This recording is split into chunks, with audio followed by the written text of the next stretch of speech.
Bonjour tout le monde, je suis contente de vous revoir. Alors, ce soir, de nouveau, j'ai l'honneur de recevoir Gianluca. Gianluca, moi, ça fait longtemps que je te connais, ça fait 30 ans que tu m'as fait découvrir la méditation et je t'en remercie mais grandement. C'est vraiment un cadeau et Un grand plaisir de partager. Hein. Ouais, merci. Et peut-être que pour les gens qui viennent ce soir, ils n'étaient pas là les dernières fois, tu peux te présenter un petit peu? Ok, alors je m'appelle Gianluca Annoni, je suis à Genève et mon travail consiste à aider les gens à réussir leur changement, que ce soit des transitions professionnelles ou des changements de vie. Et pour cela, j'utilise la méthode de coaching mental. Alors, je travaille à Genève dans le domaine social pour la réinsertion professionnelle, mais également pour les sportifs et puis dans la banque, parce que avant j'étais aussi banquier. Et donc, ma transition de carrière, je connais. Et puis aujourd'hui, j'ai la chance depuis 8 ans d'enseigner justement des techniques de méditation, de visualisation, des techniques de PNL qui permettent en premier lieu de calmer le stress, gérer le stress, les émotions, puis après d'avoir des objectifs, des ambitions, des motivations. Donc, tu fais aussi de la préparation mentale pour, pas seulement pour aller corriger des choses, mais pour améliorer des choses pour le futur aussi. Voilà, exactement. Il y a autant on peut utiliser cette technique de coaching mental. Donc, moi, je la divise en deux. Le côté coaching, c'est la définition des objectifs, c'est l'écoute bienveillante. Et puis après, la préparation mentale, c'est des outils qui permettent justement comme je te dis, que ça soit pour réparer quelque chose, une situation, ou que ça soit pour une motivation supplémentaire. Et s'il y a un changement, s'il y a un stress qui envahit un peu trop, d'avoir ces outils qui te permettent justement d'aller au-delà de ce blocage mental, en fait. Et lorsqu'on parle de mental, on parle d'émotion, on parle de concentration, on parle de visualisation, comme je disais tout à l'heure, et l'estime de soi aussi, l'estime de soi, les énergies qui sont associées aux émotions. Et voilà, puis avec tout ça, on construit un entraînement mental un entraînement mental individualisé qui permet aux gens de l'intégrer dans leur quotidien. Oui, alors ça s'adresse autant aux sportifs que pour le professionnel, que pour le personnel, justement, l'estime de soi, etc. Oui, absolument. Autant aussi, j'ai l'habitude de travailler à partir de l'âge de 15 ans et ça va jusqu'à 50, 55. Hommes, femmes, donc non, il n'y a pas de barrière. Après, c'est un peu ma sensibilité en fait qui fait ça. Mais Oui. les trois niches que j'aime bien, c'est social, sportif parce que c'est ma passion, social parce que c'est quelque chose que j'ai connu, et banquier parce que c'était aussi mon ancien emploi, quoi. Ton milieu, oui. Ouais, mon milieu. Donc voilà. Ok. Donc ce soir, tu vas nous parler d'une nouvelle façon de méditer, la méditation par conscience corporelle, c'est ça? Ouais, intégration sensorielle ou pleine Voilà. conscience. Oui. En fait, la dernière fois, on avait discuté sur les deux types de méditation que les neurosciences reconnaissent. C'est celle qu'on appelle la méditation concentrative, donc se concentrer sur un point. Et la dernière fois, on avait fait la concentration sur le souffle. Et puis maintenant, la méditation de pleine conscience, c'est porter son attention, ce qui veut dire que la concentration, c'est bloquer sur un aspect. Porter attention, c'est observer ce que je ressens, ce que je vois, ce que j'entends. C'est pour ça que c'est l'intégration sensorielle et c'est de la pleine conscience. Je prends conscience que je bois un verre d'eau, je prends conscience que je mange un morceau de chocolat. Voilà. Alors aujourd'hui, ce que je vous propose justement, c'est une technique de méditation de pleine conscience que j'appelle conscience réveille-toi et qui consiste justement, comme je t'ai proposé en premier lieu, on va de toute façon calmer le mental par une technique de concentration, de respiration, avec une technique de respiration abdominale. Puis une fois qu'on a bien reposé et calmé le mental, on va utiliser ce verre d'eau et puis on va porter attention au ressenti kinesthésique, au gustatif, etc., etc. Alors, est-ce que vous avez tous pris votre verre d'eau? Si ce n'est pas le cas, allez le chercher tout de suite avant qu'on commence. Il ne faut pas oublier qu'on s'entraîne, d'accord? C'est un entraînement pour que cet entraînement soit plus on travaille dessus sur cette capacité, etc., plus dans notre cerveau limbique, la partie hippocampe, sans être trop dans les détails, fait qu'on a une capacité dans la mémoire à long terme et qu'on peut l'utiliser également dans le quotidien. Donc là, c'est un entraînement dissocié, calme, on est tranquille avec notre verre d'eau. Et puis après, il faut imaginer que si par exemple je suis en pleine interview, au lieu de stresser, j'arrive à être concentré grâce à mes sens, à mon auditif, à mon visuel, plutôt qu'à mon bavardage en fait. Hein. Oui. Dans les deux techniques, on est bien d'accord, on est à l'opposé du stress. Hein, on travaille l'anti-stress. Hein. D'accord. Alors, si tu veux, on peut commencer. Pratique. Alors, je vais commencer avec vous demander de fermer calmement. Alors, la posture, si on n'a pas de douleur au dos, l'idéal, c'est les épaules ouvertes. Si on a mal, on se met confortable. Si on préfère être couché, on peut être couché. Il n'y a pas de souci, hein, je veux dire. Mais idéalement, dos droit. Et puis, notre verre d'eau, on va le tenir entre nos mains ici, au niveau du nombril, que normal, etc. Et puis, la langue, elle va aller sous le palais automatiquement. La tête un peu baissée en avant, les yeux fermés ou mi-clos, mais idéalement fermés. Et puis, on va chaque fois inspirer nasal. C'est très important que l'inspiration soit nasale. Et puis, l'expiration peut être nasale ou buccale.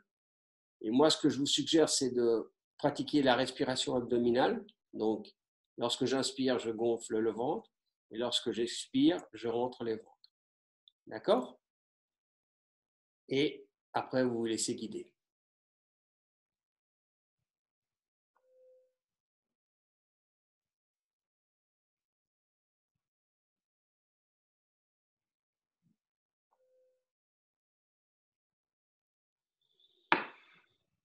Alors, je ferme bien les yeux, j'ai le dos droit et je commence mon inspiration. Et mon expiration.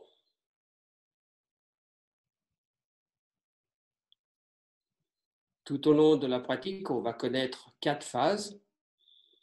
La première phase, c'est un bavardage, un vagabondage mental.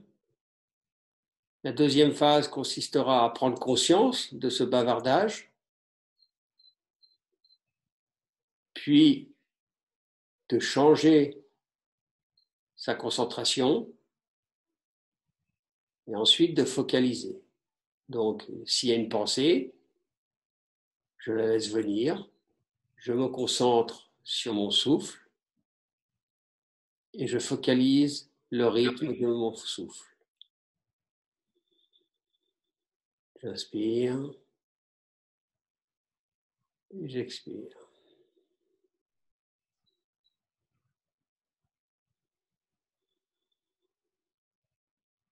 Et là, je commence déjà à observer ma respiration.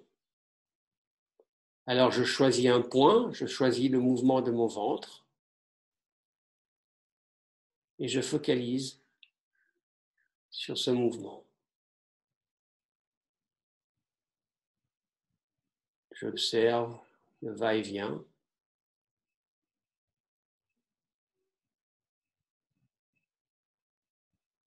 À chaque nouvelle pensée, tranquillement, je prends conscience et je reviens sur mon champ de concentration.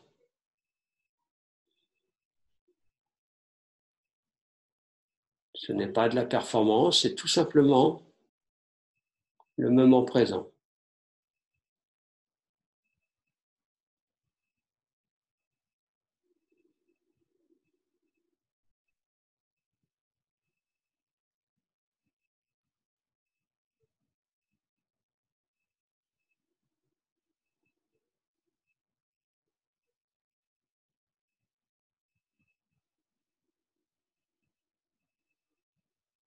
Mon expiration est de plus en plus longue, de plus en plus détendue.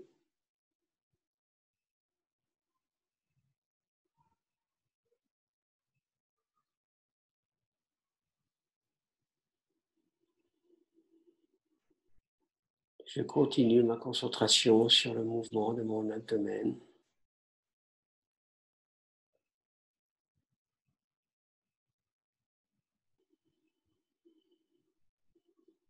J'ai tout mon temps.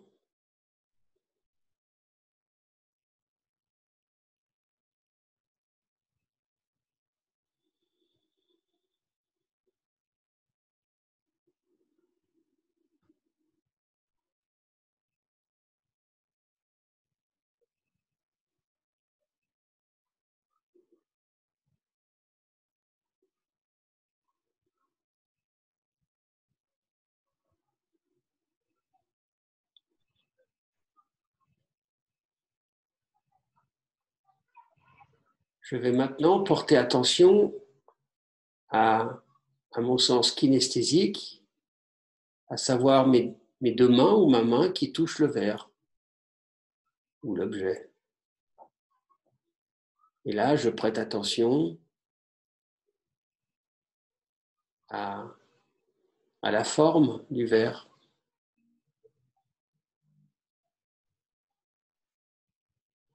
en respirant calmement, sereinement.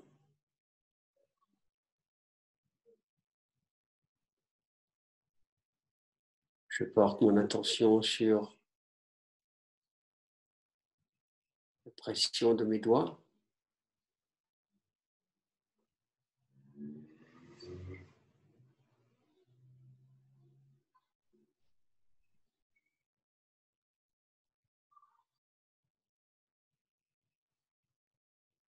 Est-ce que le verre est tiède, frais?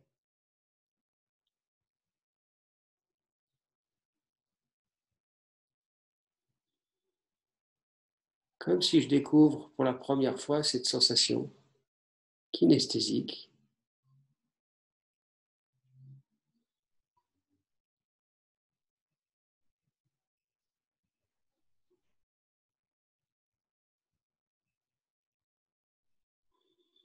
À nouveau, s'il y a une pensée, ce n'est pas grave. Je reviens sur ma concentration kinesthésique. Je découvre pour la première fois cette sensation.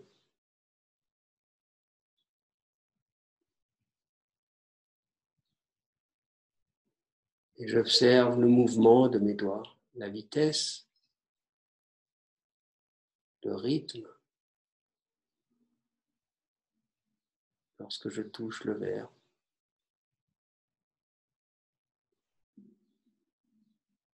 Et lorsque je presse avec le verre, quel muscle, jusqu'où? Est-ce que c'est uniquement les doigts, la main, les poignets?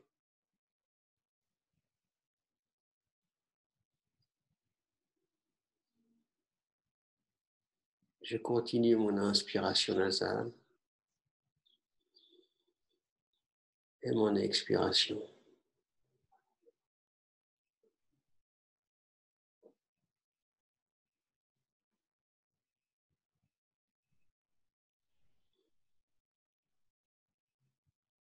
Cette fois-ci, je vais porter mon attention kinesthésique sur une partie de mon corps. Je peux la choisir.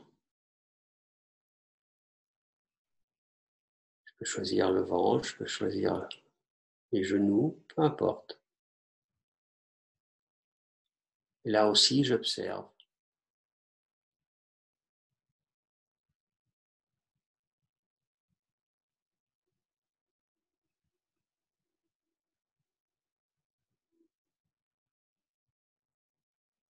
J'observe la sensation.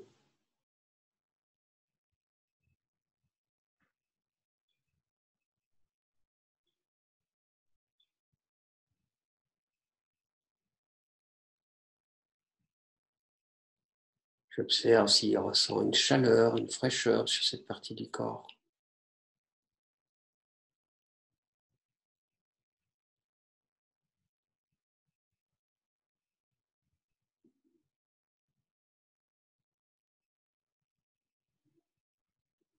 J'inspire calmement. Et j'expire sereinement.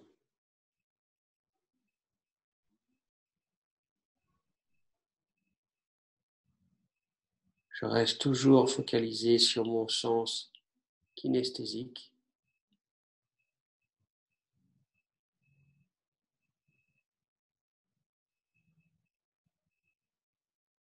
Sur une partie précise de mon corps que j'ai choisie.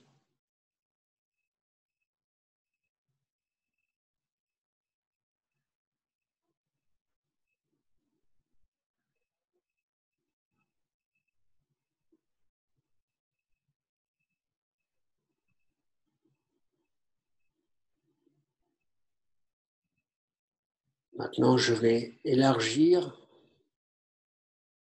en portant mon attention sur l'air ambiant de ma pièce.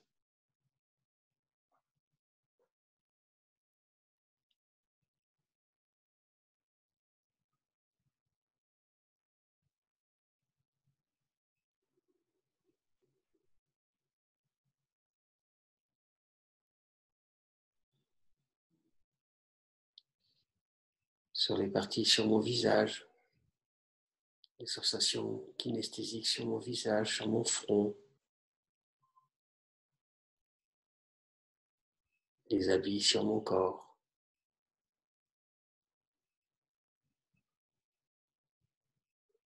J'observe, sans jugement.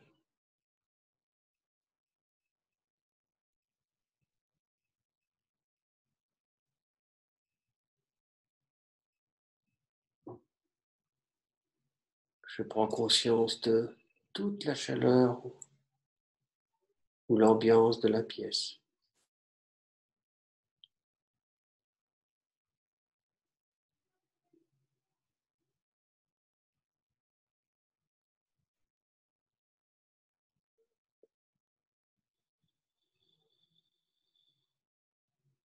Et je vais maintenant revenir sur la concentration sur mon souffle.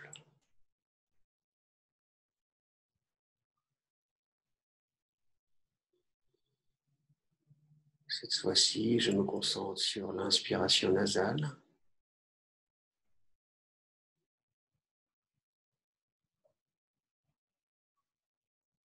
Et sur mon expiration.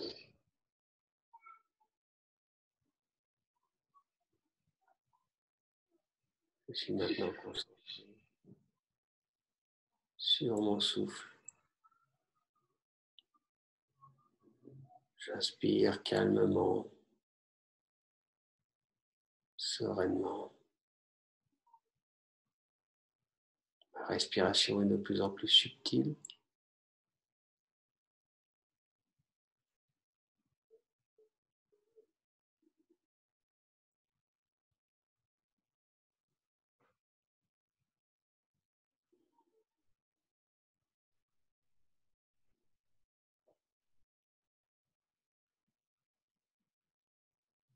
Et cette fois-ci, je vais porter attention auditivement en tapotant sur mon verre.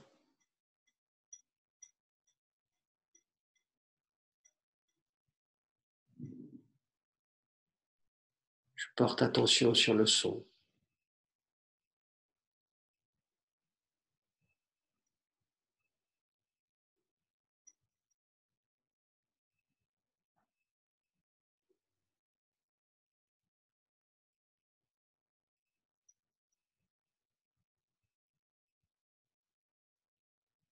Je continue à bien inspirer et expirer.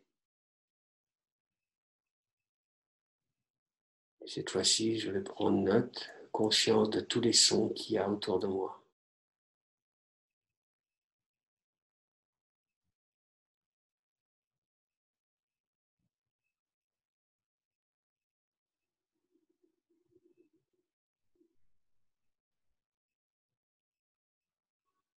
Je prends tous les sons de la pièce, y compris ma voix,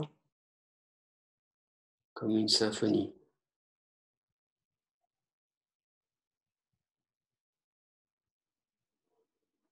J'observe tous les sons.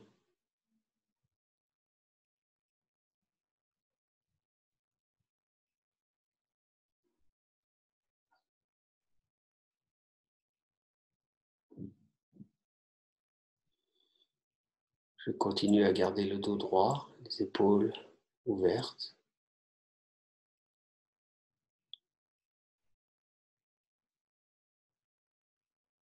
Et je reste toujours concentré sur le son, sur l'auditif.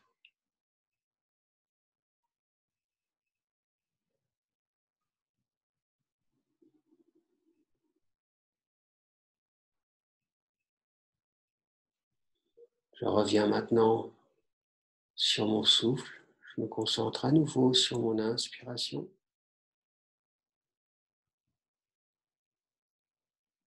Sur mon expiration. Je suis le cycle de ma respiration.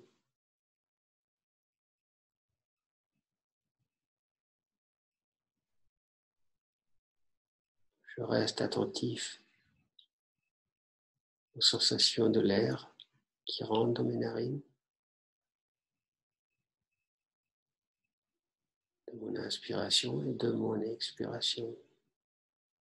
Je me détends bien, sereinement.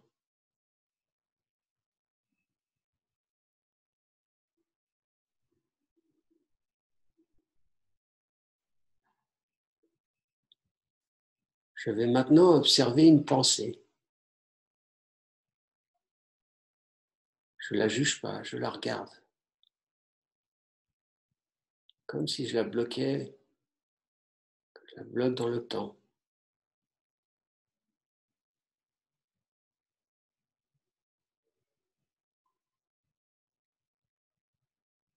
D'où vient-elle?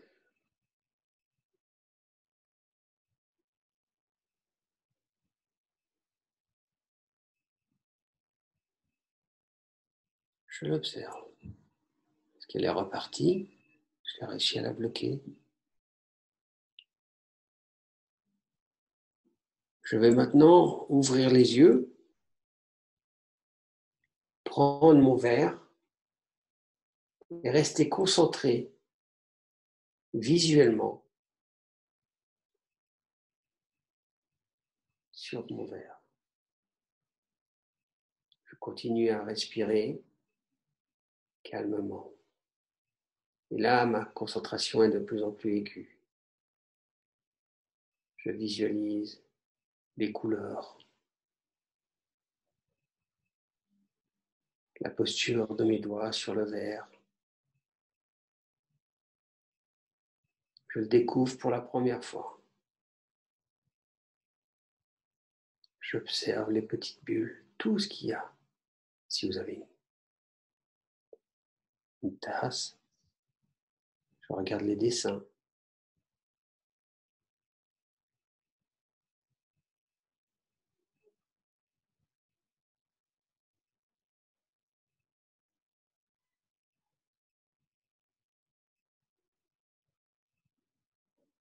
Je referme les yeux.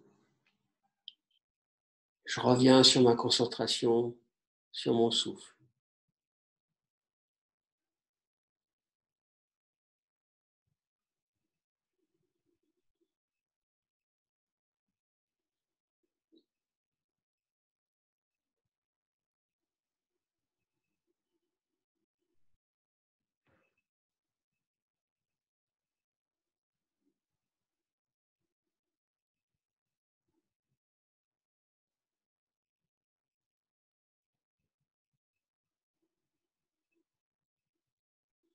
Les yeux toujours fermés, je vais faire un exercice de visualisation. Je vais m'observer depuis l'intérieur, la posture.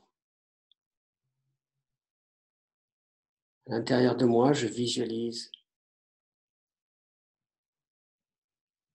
la posture, mais également la pièce.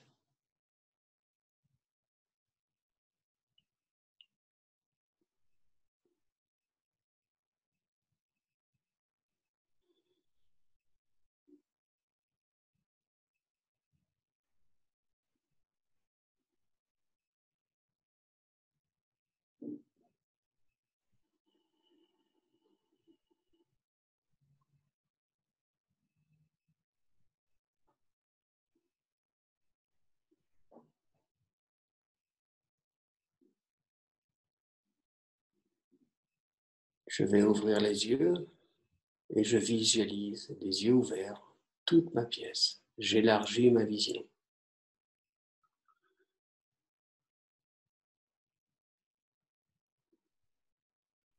Avec ma respiration fluide,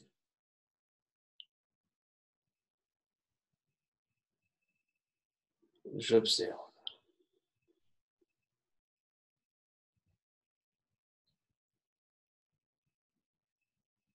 Et je referme les yeux calmement, sereinement.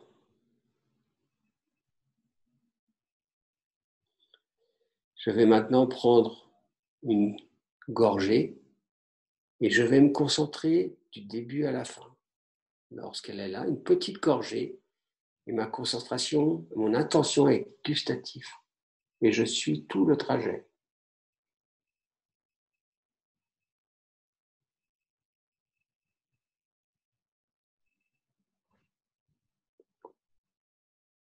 Je prête vraiment attention lorsque ma gorgée est dans ma bouche, sensation des lèvres mouillées, et lorsque la gorgée descend. Je prends une deuxième gorgée, cette fois-ci je me concentre pleinement.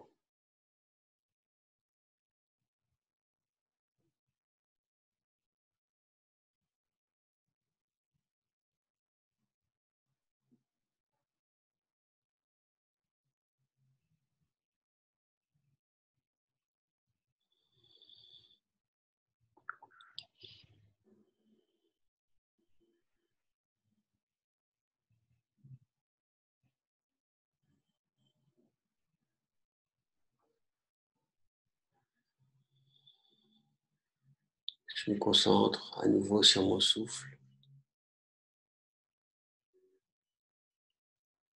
sur l'inspiration nasale.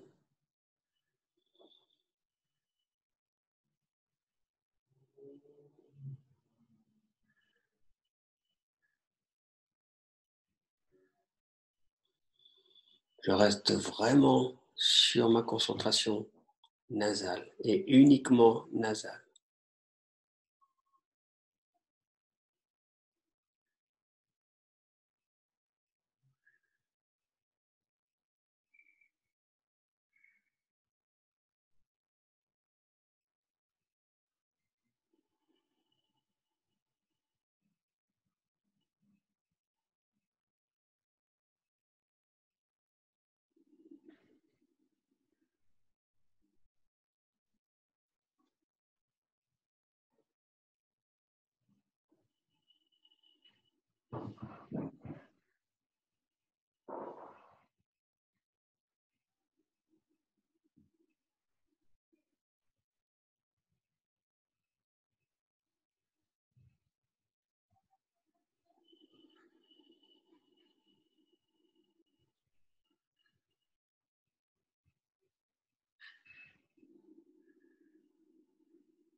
Je vais à nouveau observer une pensée.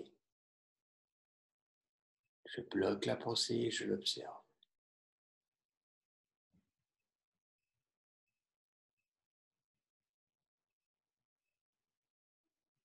Je continue à respirer calmement.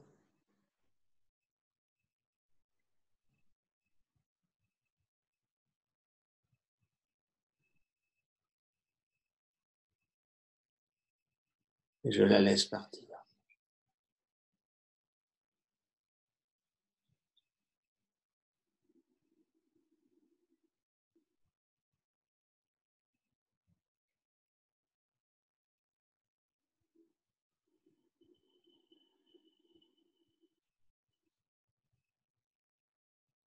Je vais à nouveau me concentrer kinesthésiquement sur le mouvement de mon abdomen en mettant une main sur mon abdomen.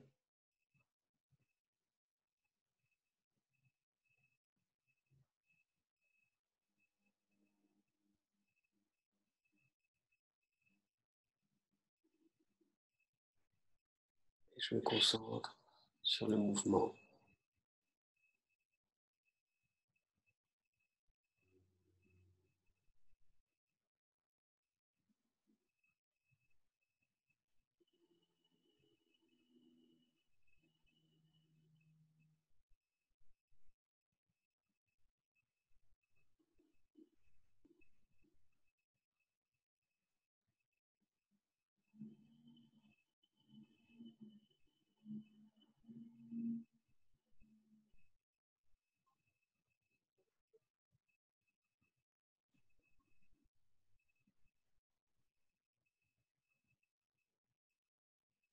Lorsque j'inspire, je me concentre sur l'air qui rentre dans mes narines.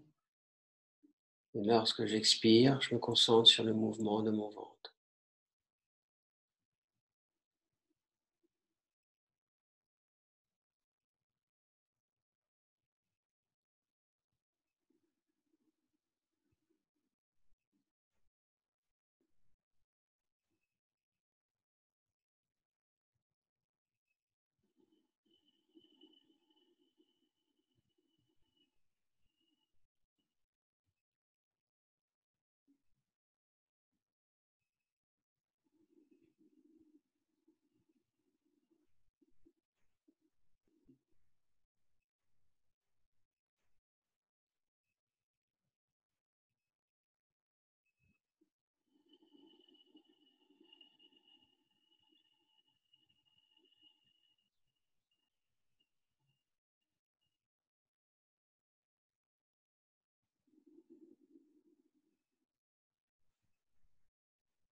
Je suis complètement uni avec ma respiration.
Lorsque je le désire, calmement, je peux commencer à ouvrir les yeux,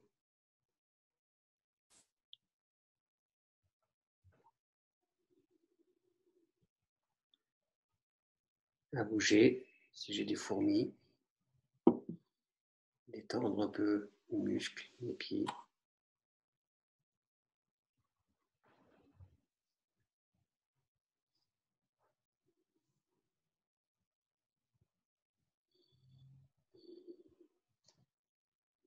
Je crois qu'on a fait à peu près 25 minutes. Ok. Donc c'est un excellent timing, je pense. Je sais pas Tu vraiment. préconises de le faire combien de temps?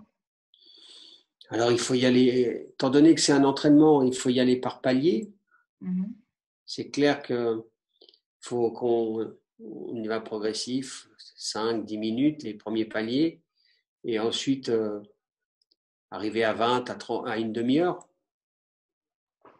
idéalement, et puis peut-être aussi la fréquence. Donc, chacun adapte avec ses possibilités, avec son rythme de vie professionnel ou privé également. Idéalement, ça serait bien de le faire tous les jours. Ouais.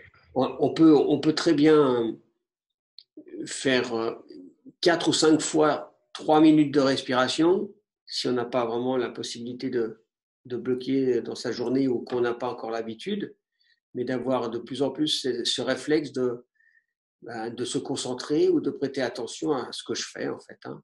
Donc, les pauses de pleine conscience peuvent se faire aussi lorsque je déjeune et que je suis avec mon café et puis que voilà, je vais faire uniquement l'odorat, par exemple. Et puis après, le gustatif, etc. Donc, il y a plein d'astuces on peut intégrer dans son quotidien.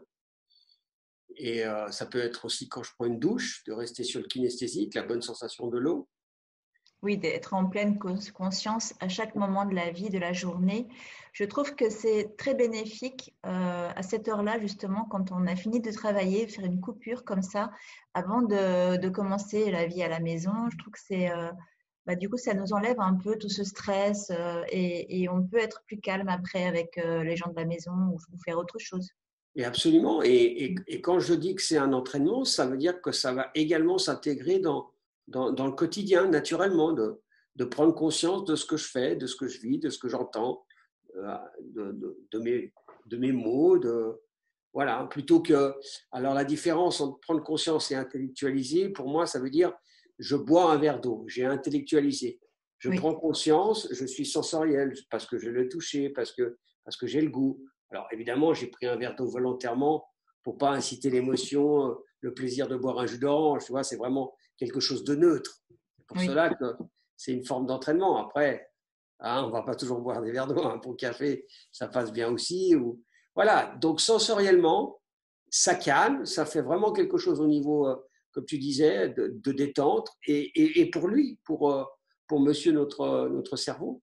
mhm. Alors, ce qui est surprenant dans ces deux techniques qu'on a vues, la méditation de concentration et de pleine conscience, c'est que euh, il y a vraiment quelque chose qui se transforme, qui change dans notre Ah oui, mécanisme. Hein. ah oui. C'est vraiment bluffant. Hein. Donc, ça Et veut on le dire ressent. On on le le ressent en ressent. fait. Plus on le fait et plus on se rend compte que, alors, à chaque fois qu'on le fait, ça va de plus en plus vite. Il y a toujours un temps en fait pour rentrer vraiment dedans. Mais Oui, une fois qu'on est dedans, il y a vraiment quelque chose qui se passe au niveau du cerveau. Il y a vraiment des idées qui viennent. Il y a des choses auxquelles on ne pensait pas et qui remontent. En fait, l'essentiel en fait remonte. exact. Hein. C'est comme ils disent les bouddhistes, hein. C'est un océan avec des grosses vagues et tout d'un coup, Oui, on calme et puis il y a quand même en dessous, il y a quelque chose. Hein. Et de temps en oui, temps, ça surgit.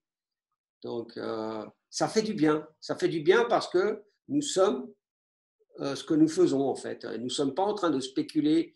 Je bois le café, à tout à l'heure, je dois partir, je dois sortir. Non, je bois le café et je bois uniquement le café. oui. Et je pense que c'est aussi une sorte de détox. En fait, on nettoie aussi un peu Ouais, notre cerveau, nos idées. Ça permet d'avoir l'esprit beaucoup plus clair. très clairement. Je suis d'accord. Je suis d'accord. Et donc, dans la partie, comme je disais tout à l'heure, du cerveau du limbique, hein, il y avait l'hippocampe qui est la, comment dire, c'est la zone du cerveau pour les apprentissages. Mhm. Donc, j'apprends vraiment quelque chose parce qu'on a découvert qu'elle s'élargit. Donc, j'apprends vraiment à me concentrer et à prêter attention. Et en plus, cette partie de l'hippocampe, ce qui est exceptionnel, c'est que c'est cette partie-là qui fait le lien entre le cerveau des émotions avec le cortex. Oui.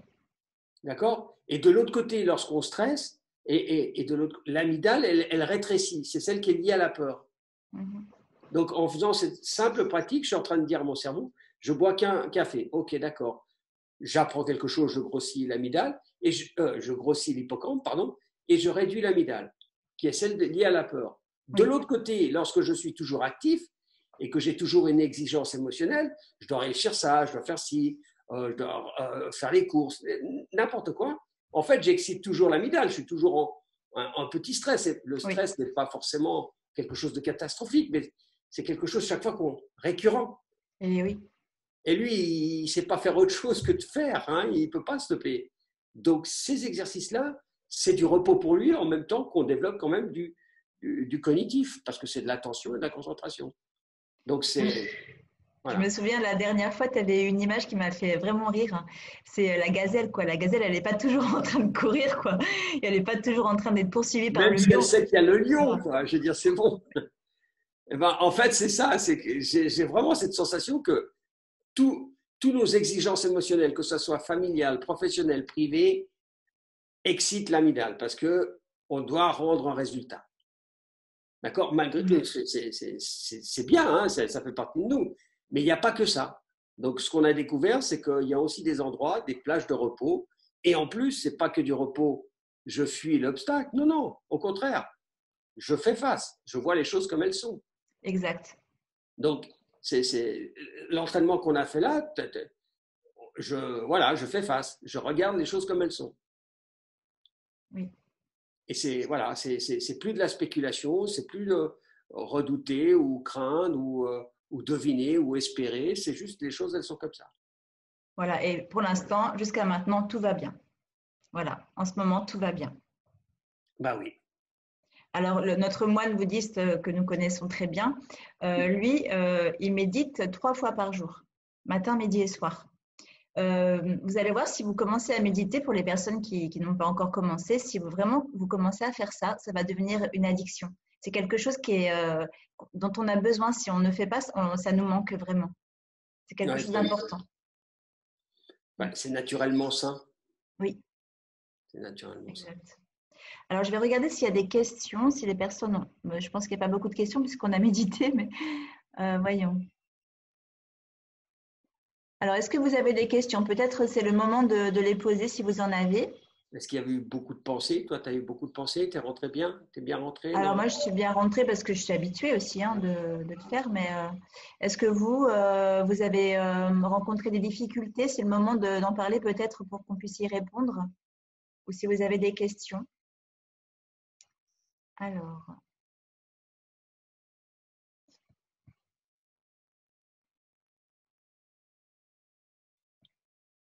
En parlant de notre moine Bante, justement, il m'avait fait une fois une réflexion qui m'a vraiment marquée, c'est qu'il m'a dit, moi j'ai fait beaucoup d'études, il a fait la Sorbonne, il a fait beaucoup d'études intellectuelles.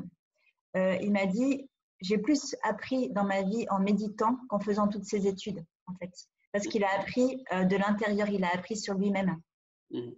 Et c'est plus fort que d'apprendre quelque chose qui est à l'extérieur de soi. Ouais, qui est académique, quoi. C'est vraiment C'est pas du mental, en fait. le savoir-être, en fait. Ouais. Ouais, ça ne m'étonne pas. Donc, pour Karine, tout s'est super bien passé. Merci beaucoup, Karine. Ils sont rentrés facilement dans la pratique ou est-ce qu'il y avait quelque Alors, chose? tu peux leur demander directement. Ah oui, c'est vrai. J'ai que ma tête et ta tête. Donc, Alors, oui, est-ce que vous êtes rentrés dans la pratique? Alors, je n'avais jamais vécu le blocage des pensées et je me suis rendu compte que c'est possible tout en douceur, c'est chouette. ouais. Je m'aperçois que chaque matin, je fais ce type de méditation en prenant mon petit déjeuner. Voilà. Et si je ne peux pas, pour une raison extérieure par exemple, ça ne va pas. Et il y a une personne qui est rentrée tout de suite dedans. Bon, donc, peut-être que Cathy, tu es déjà un peu habituée à faire de la méditation. Voilà. Et voilà, tu vois, on peut l'introduire dans son quotidien assez vite. Oui. Le déjeuner, c'est parfait. Le cerveau est frais. Il vient de se réveiller. Donc, c'est génial. Et après, rien n'empêche de l'utiliser comme une forme de protocole. Je sais que je vais avoir une séance compliquée avec mon boss. Au lieu d'intellectualiser uniquement, faire une séance de méditation, bah voilà, et encore une fois, j'insiste, tu développes quelque chose, c'est pas une fuite, hein, Ah au oui, contraire. oui, c'est sûr. Oui. C'est vraiment quelque chose au niveau de la concentration et puis de la capacité intellectuelle. Hein. Exact. Il y a une remarque qui est très intéressante. Merci beaucoup, c'était très intéressant. Bien rentrer dans la pratique. Première fois que je bloquais sur une pensée. C'est vrai qu'en général, on dit quand on médite, il faut faire le vide, il ne faut pas penser. Et là, tu nous as dit de bloquer sur une pensée, c'est intéressant du coup. Ça Ah fait ouais, l'inverse. dans la technique de méditation pleine conscience, tu as vu qu'on essaye de relier l'esprit avec le corps au début. On fait des kinesthésiques, gustatifs, sur le souffle, etc. Puis tout d'un coup, paf, on va voir. Et on pense à quoi là? Puis c'est intéressant d'où elle vient. Puis elle fait rien en fait. C'est assez bluffant. Oui, Alors, oui, oui. ouais, là c'est pour ça qu'il faut dire que la méditation, c'est regarder les choses comme elles sont. Exact, c'est ça. Alors évidemment que par palier de progression, au début c'est sensoriel, c'est facile, mais après la logique des pensées et des émotions, c'est aussi ça le but. Hein. Oui. On dit qu'on doit savoir exprimer nos émotions. On ne peut pas bloquer nos émotions. Mais non, bien sûr, Donc tout ce que tu il faut bloques, c'est encore apprendre pire. aussi à exprimer nos émotions. Ce n'est pas évident. Hein. Et il ne Oui. faut pas oublier aussi qu'on a bien respiré. Donc la fonction de la respiration est essentielle pour le mental. Ça se parle bilatéralement. Hein. Si je respire juste, mon mental sera fluide, hein, juste. Donc, on s'aperçoit que quand je suis en colère, j'ai la respiration courte. Donc là aussi, Oui. j'ai le temps. D'accord? Oui. Alors, j'ai d'autres remarques. C'est toujours difficile de stopper les pensées, mais je m'entraîne en mangeant en conscience. Ouais. Oui, facilement. C'était super. Malgré les bruits extérieurs, aucune difficulté à rentrer dedans. Super. Alors, pourquoi fais-tu un focus intérieur puis extérieur en alternance? C'est fait C'est exprès une vision interne et externe. En D'accord. fait, dans la concentration externe, si je me concentre sur le… Moi, ma sensation lorsque je visualise interne, par exemple, si je prends l'exercice de visualisation interne, c'est quand même une idée de projection mentale, de se voir, apprendre à se voir dans nos comportements. Puis ensuite, quand j'élargis la vision, donc je peux avoir une vision périphérique. Parce que si j'ai une vision trop restreinte, je risque d'être surpris, de me faire surprendre. Donc c'est aussi habituer symboliquement de voir les choses. Et ça s'entraîne. J'entraîne la vue périphérique. D'accord. D'accord? Puis aussi la clairvoyance, quoi. Je vois tout, je suis beaucoup plus calme. Est-ce que ma vision a changé par rapport au début de la séance ou après? Est-ce que je vois les choses de façon plus limpide? Ok. Donc voilà, il y a une vision interne et externe. Ok, ça permet aussi de se situer géographiquement. Spatial, Ouais, c'est un ça. sens. Hein. Ouais, ouais. C'est important. Et encore une fois, il est dans le cerveau limbique, donc tu te situes. Si aujourd'hui, maintenant je te parle, je suis facilement, je peux m'observer tout en regardant.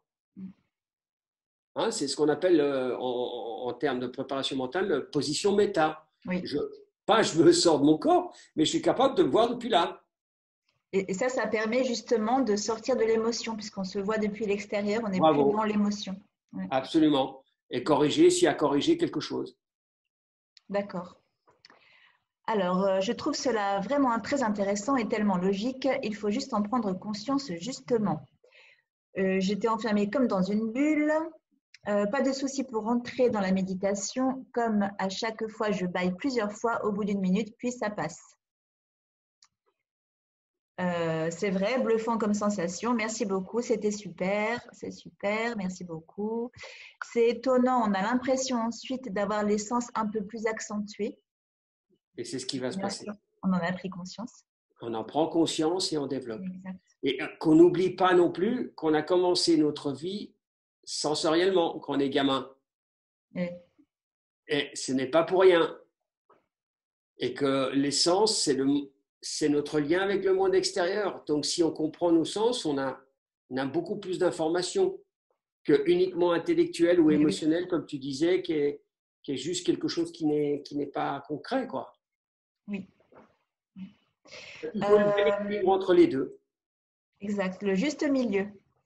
Ouais, le fameux juste milieu, absolument. C'est ça. Alors, c'est beaucoup plus puissant pour moi en pleine nature, les sens, mais maintenant, je pourrais m'entraîner encore en intérieur. Voilà, hein, c'est vraiment un entraînement. Hein, je m'entraîne. Après, je peux quand je maîtrise la chose, je peux faire même dans une activité difficile, compliquée. Hein. Oui. Ça, on est bien d'accord. Hein. Là, il faut, voilà. Alors, ce qui est bien, c'est que les personnes qui le souhaitent pourront revoir ce webinaire pour justement avoir ton accompagnement en méditant. C'est chouette. Cool. Bon, je te remercie beaucoup, Lucas. Vraiment, vraiment, merci beaucoup. C'est moi qui vous remercie. Merci à vous tous d'avoir participé à ce webinaire. Juste une petite parenthèse, Luca, on met en place en fait des petits ateliers, enfin des ateliers de méditation et de préparation mentale au sein de l'équilibre au niveau des formations. Donc, on vous tiendra au courant quand ça sera mis en place. La semaine prochaine, bah, moi aussi. La semaine prochaine, je recevrai Nadia, Nadia, notre formatrice en naturopathie pour le jeûne et la détox. Donc, c'est vraiment le moment de faire ça. Elle nous expliquera comment faire ça. Je vous remercie beaucoup et vous souhaite à tous une excellente semaine. Au revoir. Ciao, ciao. Ciao, ciao.